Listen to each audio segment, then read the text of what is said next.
ఎంత వడ్డీ పడుతుందన్న? 80 పైసలు పడుతుంది. 80 పైసలు పడుతుంది. 80 పైసలు పడుతుంది. మీరు నెలకు ఇన్స్టాల్మెంట్ అన్న? Monthly instalment. Monthly instalment. Okay అన్న, ఇప్పుడు ఎన్ని లక్షల వరకు తీసుకున్నారన్న? 8 lakhs తీసుకున్నా. ఫర్ మంత్లీ 17,000 రూపాయలు. 17,000 రూపాయలు 5 years. 5 years కట్టున్నారు. 5 years. ఇప్పుడు మీకు 8 లక్షల మొత్తం ఒకటేసారి ఇచ్చారనా లేకుంటే సగం సగం ఇచ్చారా? 3 times ఇచ్చారు. 3 times ఇచ్చారా? అంటే ఎంత, ఒక వన్ టైం ఎంత ఇచ్చారన్నా? ఒకసారి 3 ఆవులు కొనిచ్చారు, ఒకసారి 2 ఆవులు కొనిచ్చారు. మిగతాయి షెడ్డుకు మెటీరియల్ ఇచ్చారు.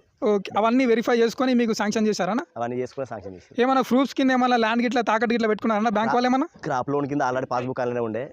మార్టిగేజ్ గిట్లా అలాంటిది ఏం కాదు ఇది. ఓకే, పాస్బుక్ జిరాక్స్ ఓన్లీ పెట్టుకుంది. పాస్బుక్ అంటే వీళ్ళకి షెడ్ ఉందా లేదా అని అన్ని విధాలు చెక్ చేసుకున్నారు. ఓకే అన్న. ఇప్పుడు ప్రజెంట్ లోన్ అయిపోయిందన్న, ఇంకా కంటిన్యూషన్ ప్రాసెస్ ఉంది? కంటిన్యూషన్. ఏమైనా చెక్స్ గిట్లా ఏమన్నా ప్రూఫ్ కింద పెట్టుకున్నా? చెక్ బౌన్స్ కింద ఏం పెట్టుకోలే అన్న. ఓకే, కంటిన్యూషన్ నడుస్తుంది. ఇంకెన్ని సంవత్సరాలు ఉందన్న? 4 years ఉందన్న. 4 years ఉంది. ఓకే అన్న.